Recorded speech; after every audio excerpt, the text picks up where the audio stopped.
Hi folks, welcome to the channel. In this video we're going to take a look at xTool's new M1 Ultra 4-in-1 craft machine. xTool touts this as the ultimate craft machine for do-it-yourselfers, so I'm going to show you how to set it up and walk you through all of its features to show you how they work and what it can do. Unlike anything I've shown on this channel before, the M1 Ultra offers quite a bit more versatility by combining a laser, inkjet printer, die cutter, and pen drawing into one machine with interchangeable modules, allowing you to process a much wider range of materials in a variety of ways than you could with a standalone laser engraver, printer, or die cutter, and for a reasonable cost. It has a full enclosure with a laser-shielded viewing window for Class 1 laser safety and a working area of 300mm squared, and it has a max travel speed of 400mm per second. It comes with either a 10-watt or 20-watt diode laser module with a max wood cutting capacity of 6mm thickness for the 10-watt module and 10mm thickness for the 20-watt module. It also includes a basic carriage for the fine point blade and pen marking, the multi-use carriage for the heavy-duty and rotary blades, the inkjet printer module with a tricolor ink cartridge, adhesive cutting mats, a prism cutting platform, and an air purifier. Unlike the previous M1 version, this machine does not have a built-in camera, but it does have the pinpoint positioning system, which I found to work really good with their S1 machine. It also has a snapshot preview feature that allows you to take a photo of your work area with your phone and overlay it onto your canvas in the software. Setting up the machine is very simple and quick. I had mine powered up and ready to work in under 10 minutes. This machine does require xTool's latest version of their Creative Space software to control it, but it can be downloaded for free from their website. I've been using XCS with the other xTool machines that I own, and I've found it to be pretty good software. The machine can be connected to a PC through Wi-Fi or a USB cable by clicking the Connect or Switch Machine button in the top right of the page, where you will also find the machine settings, material settings, auto measuring, and area marking options for pinpoint positioning. In the top left you can open files, access software settings, and switch between processing modes. The left side of the page has all of the drawing tools needed for creating your designs, including an AI image generator, and on the right side of the page is where the tool head parameters can be adjusted. To start, I switched the processing mode to flat laser engraving and imported a map of the capital city in my province onto the canvas.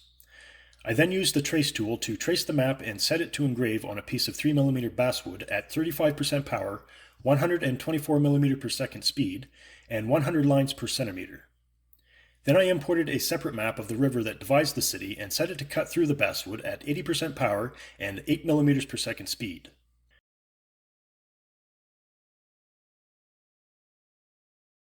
Next, I added some text at the bottom and then positioned the basswood in the machine and used the marking tool to mark the work area and position the map accordingly before adding a perimeter to cut around it.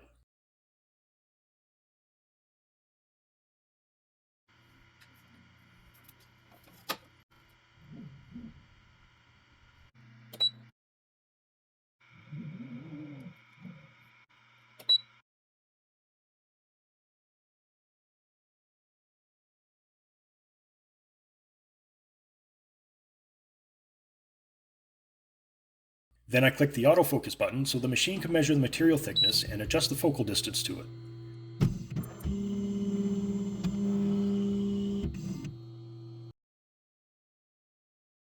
After clicking process, a window opens that shows a preview of the laser head's trajectory and an estimated time to complete the job.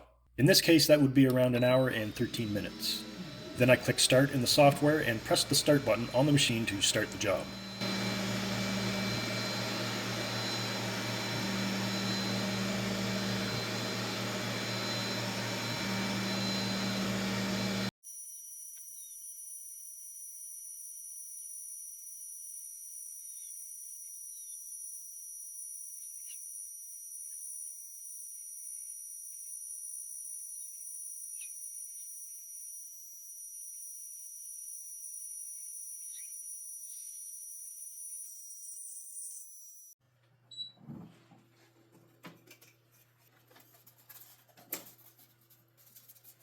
The laser worked as well as any other that I've used from xTool, and the map turned out pretty good with no issues other than a little bit of surface burn around some of the cut lines. But that can be mitigated by using a little less power and/or increasing the speed and number of passes.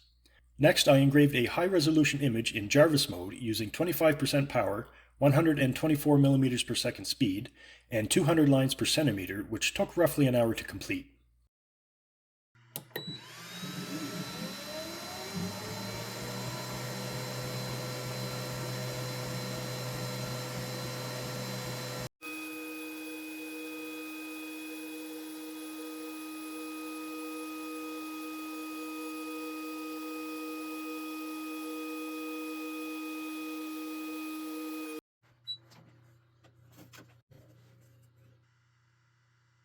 As I expected, the result looks great.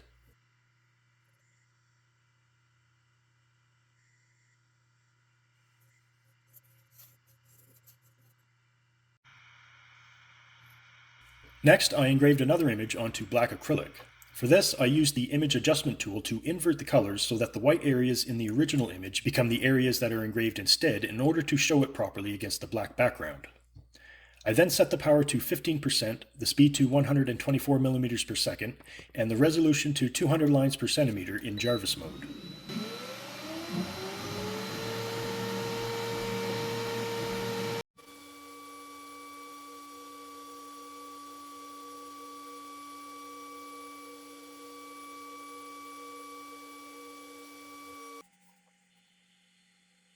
This looks great too, but I decided to try another in grayscale mode.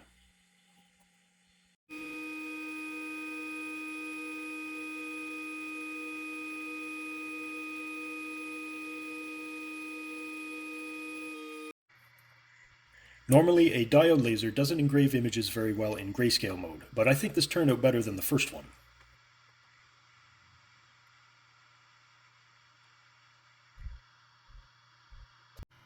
Next, I set up another image to engrave onto faux leather using 25% power, 124 millimeters per second speed, and 200 lines per centimeter in Jarvis mode.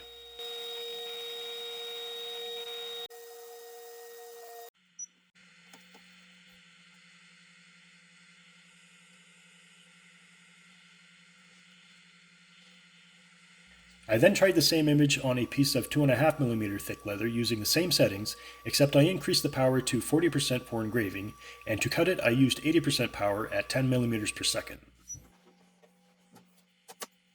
I think I should have left the power at 25% for engraving, but you can see the laser had no problem cutting straight through it.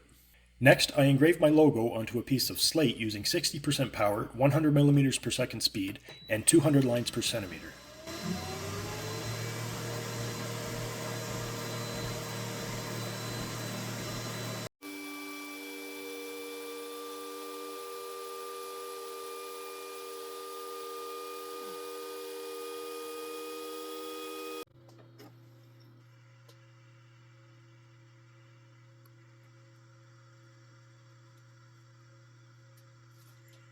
Like all diode lasers, it can also mark coated metals.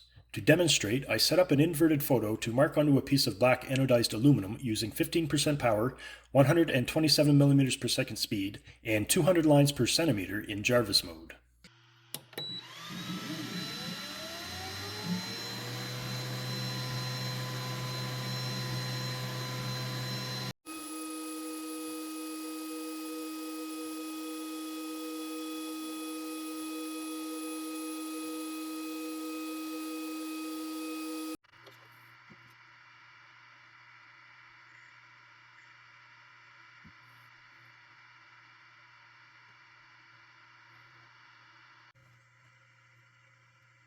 Diode lasers can also color mark bare stainless steel without any coatings or pretreatments required by adjusting the speed, power, and interval settings.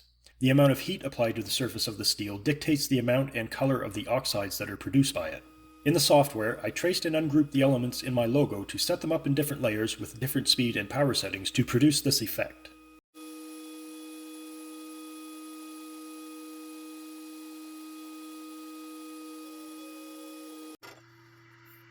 I normally create a test grid to help find the settings for the best range of colors before setting up a project, but I just referred to my settings when I did this previously with the 40W S1 review and multiplied by 2 to suit the 20W laser that came with this machine. Next, I removed the cutting platform and laser and installed the fine point blade and the blue cutting mat, which is used for securing and cutting smooth materials like paper and plastic sheets. The fine point blade acts like a caster wheel in that it rotates freely around the z-axis, and its geometry causes it to automatically turn in the direction that the machine moves it to. To use the blade, I switched to blade cut mode in the software, then placed some basic shapes to cut on the canvas and selected the fine point blade option on the right side of the page. The depth of cut is controlled by the amount of pressure the blade applies to the material, the travel speed, and the number of passes. I set the pressure to 105 grams, the speed to 10 millimeters per second, and left the number of passes at 1 to cut these shapes from a piece of cardstock paper, which took roughly a minute to complete.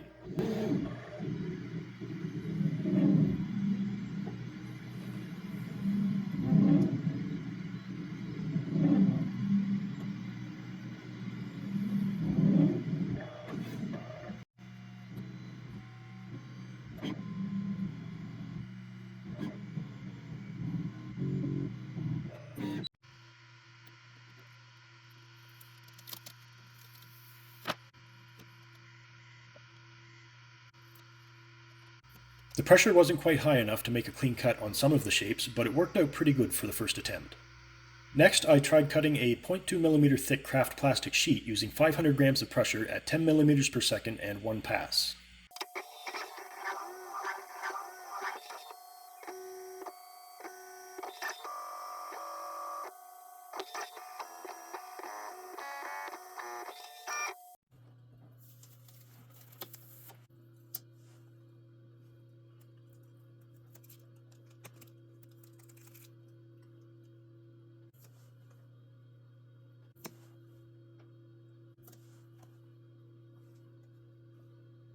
That turned out to be more than enough pressure, so I tried a 0.5mm thick ABS sheet at 550 grams, 10mm per second, and 4 passes, which worked out perfectly.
To demonstrate how accurate the pressure adjustment is, I set the parameters to cut clean through this self-adhesive vinyl without cutting the backing sheet, which were one pass at 10mm per second and 50 grams of pressure.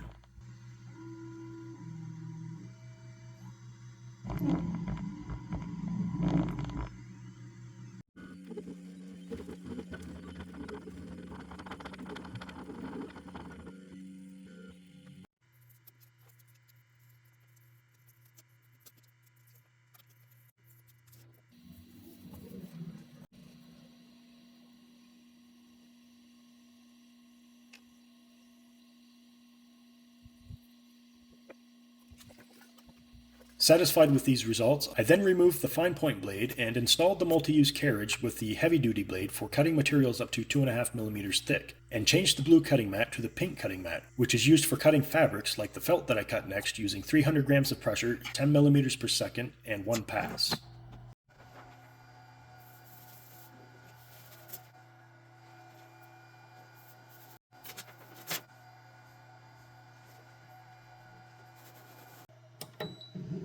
Notice how this blade also rotates around the Z-axis, but the direction it turns is driven by a motor.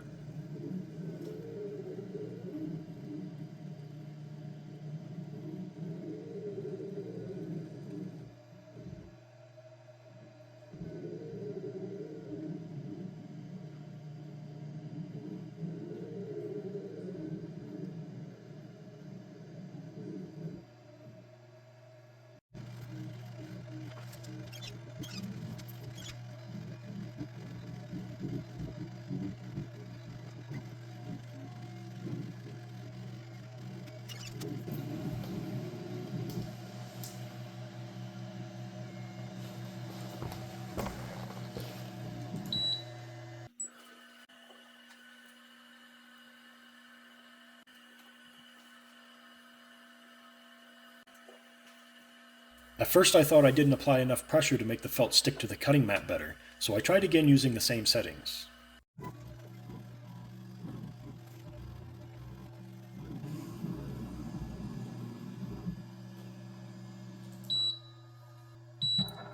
The problem repeated, so I figured I was trying to cut too much material at once and tried lowering the pressure to 150 grams and making 2 passes instead.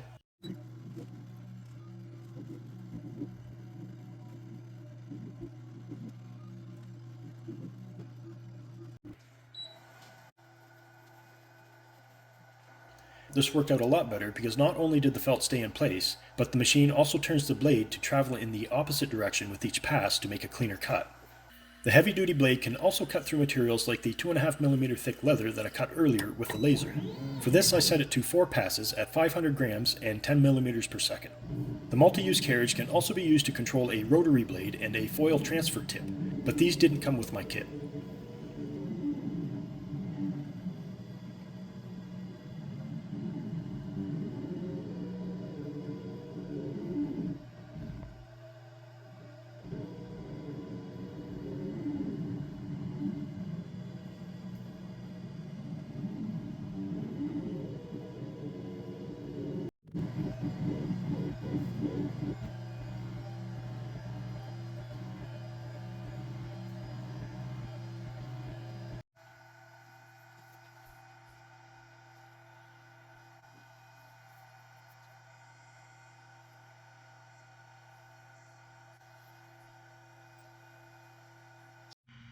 Next, I removed the multi-use carriage to install the Inkjet printer module, which comes with a tricolor ink cartridge. It can't be exposed to air for long, so they included a cover to place over the end when it's not in use.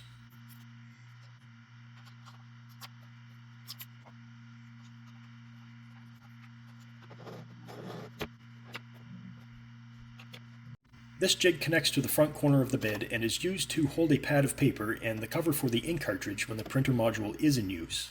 The machine uses the paper to test the ink before each use and will reattach the cover automatically when it's finished printing. For this demonstration, I used the printer to print some cards, then switched to the fine point blade to cut them out.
Aside from being incorporated into a 4-in-1 craft machine, what sets this inkjet printer apart from a conventional printer is that it can print on almost any material, not just paper. I set up a photo to print on a piece of 3mm basswood, then switched to the laser to cut it out.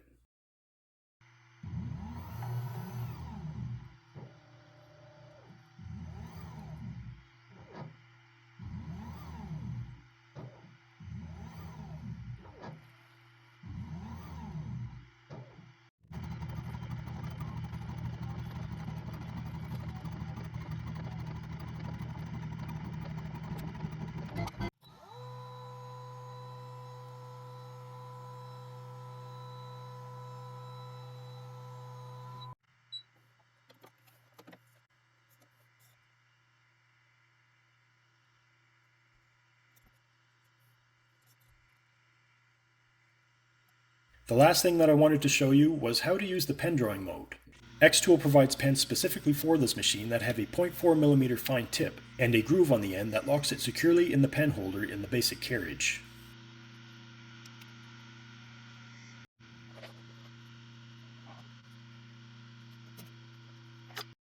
Image processing isn't available for pen drawing mode yet, unfortunately, so you are limited to drawing text, shapes, and vectors. Like the blade tools, the parameters for the pen are based on pressure, speed, and number of passes, and I started out with 40 grams, 10 millimeters per second, and 1 pass. Almost immediately, I could tell it wasn't enough pressure, so I doubled it to 80 grams, and that seemed to be perfect.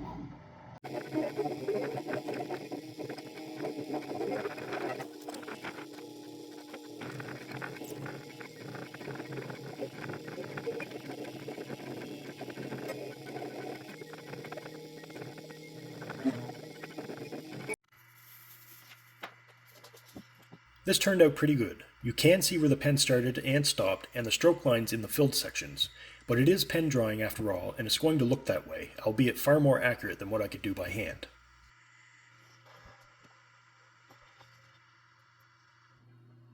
So that's it for this video, folks. Like all of my xTool machines, my first impressions of the M1 are really good, and I'm sure that won't change. Their machines have been the most reliable, versatile, and enjoyable that I've used by far. But let me know what you think in the comments. If you're interested in this machine, then check out the links in the video description. Thanks for watching, and take care.